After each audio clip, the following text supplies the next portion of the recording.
Screen पे नजर आ रही है। Manali ma'am, good afternoon. Manali ma'am, आप क्या करते हो और आपकी पहली क्वेरी कौन सी? हाँ, नमस्ते आशीष जी। मैं हाउस वाइफ हूँ और मेरी पहली क्वेरी है एम्फेसिस के लिए। हम्म। और मैंने ये शेयर लास्ट ईयर ली थी अप्रैल में। तभी मैंने 104 शेयर्स ली थी 2751 के भाव पे। तो अभी तो बहुत नीचे चल रहा है, ऑलमोस्ट आधा हो चुका हम्म। है। तो ये मैं जब भी मैं खरीदा था उसके नीचे आता चला गया और मैं एवरेज करती चली गई। तो ये मुझे होल्ड करना चाहिए या कब तक होल्ड करना चाहिए? अभी तो बहुत ज्यादा लॉस हो रहा है। तो अगर होल्ड करने से मुझे थोड़ा बहुत भी प्रॉफिट मिल जाता है तो मैं होल्ड कर सकती हूँ। थोड़ा बहुत भी प्रॉफिट मिल जाता है या थोड़ा बहुत भी लॉस कम हो जाता है? अभी तो बहुत दूर है, हम 800-900 हाँ रुपए दूर हैं। ठीक है। हाँ। तो एम्फोसिस राजेश सर एक्यूमुलेट करते करते अब 104 शेयर्स हैं, हर शेयर पे 800 850 का घाटा हो रहा है। लेकिन आईटी पिछले कुछ दिनों से होप जगाया हुआ है। पिछले कुछ दिनों से आईटी स्टॉक हरकत में है। क्या करूं, इसमें क्या व्यू बनाऊं? और अगर तेजी आनी है तो एवरेज कर लूं क्या? भाई 102 शेयर तो ऑलरेडी आ चुके हैं, पैसा कहां से लाऊं? एग्जैक्टली exactly, क्योंकि ये बड़ा टिकट है ना। हाँ, बड़ा आशीष जी टिकट है, देखिए, यहाँ पे एग्जैक्टली। एवरेज करना है तो पैसे की लागत भी ज्यादा हो जाएगी। हम्म। ऑलरेडी 105 शेयर, 104 शेयर उनके पास है। तो लगभग 2-2.5 लाख रुपए तो यहाँ पे इन्वेस्टेड है। तो देखिए मेरे हिसाब से तो फिलहाल आप बने रहे। देखिए स्ट्रैटेजी ओवरऑल आईटी में वही होगी जो मैं, जैसे मैंने विप्रो में कहा, तो मेरे हिसाब से एम्फोसिस का जो टारगेट है, अगर आप इसे थोड़ा वक्त दे तो मुझे लगता है ये 2200-2250 तक जाएगा, रीटेस्ट करेगा जो इसका रिसेंट स्विंग हाई है जो कि करीबन 2250 के आसपास है। तो वहां पे एक बार के लिए रिविजिट करिए, लेकिन फिलहाल तो आप इसमें बने रहे, क्योंकि आईटी ही है जो बाजार को सपोर्ट दे रहा है, और आईटी जब चलने लगता है तो रुकता नहीं, जनरली रुकता नहीं। तो यहाँ पे जो ब्रेकआउट्स आ रहे हैं तो मेरे हिसाब से आप बने रहे। आपका जो स्टॉप लॉस होगा वो रहेगा 1800, तो 1800 के एक स्ट्रिक्ट स्टॉप लॉस के साथ बने रहे। अगर स्टॉप लॉस हिट होता है तो एग्जिट करें, क्योंकि ओवरऑल आईटी का अगर आप लॉन्ग टर्म देखें तो आईटी में तो वीकनेस तो है ही, हम देख ही रहे हैं। लेकिन हम जो प्ले कर रहे हैं ये इंटरमीडिएट रैली है, तो इंटरमीडिएट रैली जो होती है वो कहीं ना कहीं अटकने के चांसेस भी होते हैं। इसलिए इसमें स्टॉप लॉस रखें, और रैली जो चल रही है इंटरमीडिएट, इसे राइड करें 2250 तक। 2250 तक, 2250 पे यहां पे भी विप्रो जैसे मुनाफा बांध लूं अटके तो, या फिर इसमें कुछ और व्यू बन रहा है? 2250 के बाद क्या? एक बार के लिए रिविजिट करिए, अगर अटकता है, चलो हमारा फोन नहीं लगा, तो एक बार के लिए आप 2250 पे डिस्ट्रीब्यूट कर दीजिए, और फिर जब करेक्शन में मिले फिर से आप पोर्टफोलियो में ऐड करें, क्योंकि यही स्ट्रेटेजी रखनी पड़ेगी, अदरवाइज फिर लॉस ही बुक करना पड़ेगा।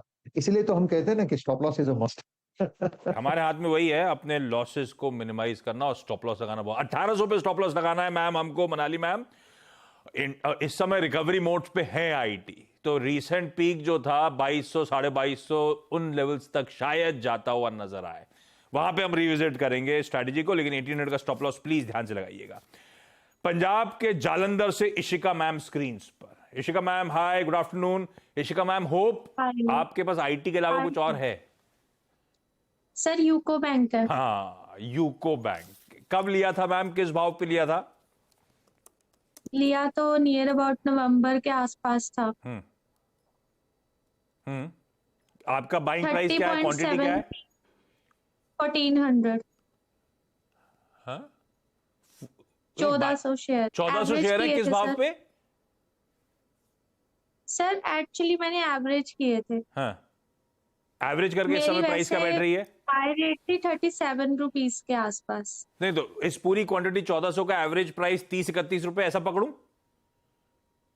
सर मैंने 37 पे खरीदे थे। वो तो पहली बार खरीदे थे, उसके बाद नीचे आपने एवरेज किया होगा। हाँ जी, देन 33 पे एवरेज किया था, देन अब 30 हुआ है।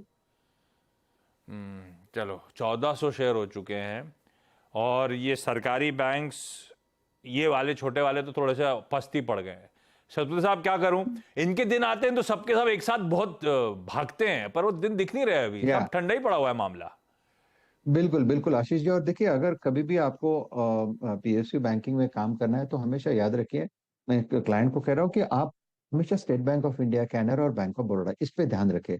अगर इसमें वन साइडेड रैली है तो फिर ये देखिए यहाँ पे भी मूव शिफ्ट होता है, लेकिन फिलहाल तो यहाँ पे मुझे लगता है कि जो मूव था वो तो कम्प्लीटली पस पड़ा हुआ है। तो यहाँ पे प्रोबेबली एक पुल बैक मिलेगा, और ये पुल बैक कहाँ तक, तो मुझे मेरे हिसाब से 30 तक की आ सकता है मैक्सिमम। तो यहाँ पे देखिए फिलहाल तो मैं यही कहूंगा, ओवरऑल स्ट्रक्चर देख के तो वीकनेस ही है, वीकनेस है, यानी आप कह सकते हैं कि थोड़ा सबड्यूड है। तो यहाँ पे देखिए 25 के ऊपर का यहाँ पे कंसोलिडेशन होगा। सो 24 यानी करंट लेवल से सिर्फ 2 रुपए का स्टॉप लॉस मेंटेन करे और होल्ड रखे। 30-31 के आसपास का अगर पुल बैक मिले तो आप इसमें से एग्जिट करें, क्योंकि इसका जो ओवरऑल स्ट्रक्चर है ये सबड्यूड वाला काउंटर है। जब मोमेंटम आता है तभी इसमें प्ले करना है, लेकिन स्टॉप लॉस रखे मोमेंटम को प्ले करना है, इसमें रखना नहीं है। ठीक बात। तो ये इशिका मैम, हम लोग यूको बैंक पे क्यों आए थे? क्यों लिया था यूको बैंक आपने? उस टाइम पे सारे सरकारी बैंक बहुत चल रहे थे इसीलिए ले लिया था क्या? छोटा साइज है, खूब चलेगा ऐसा? हाँ, बोल नहीं रही हाँ, लेकिन मेरे को लगता हाँ है। तो अगर सरकारी बैंक्स में कभी मोमेंटम चेज करना हो तो ज्यादा बेहतर हम रिटेल के लिए कि फंडामेंटली बेहतर प्लेस जो है, और बिल्कुल सही कहा सकते, ये जो नाम लिए एक्चुअली फंडामेंटली बेटर प्लेस ना एसबीआई, बैंक ऑफ बड़ौदा और कैनरा बैंक, उन्हीं के थ्रू। खैर इस समय यूको बैंक है 24 का स्टॉप लॉस लगाइएगा।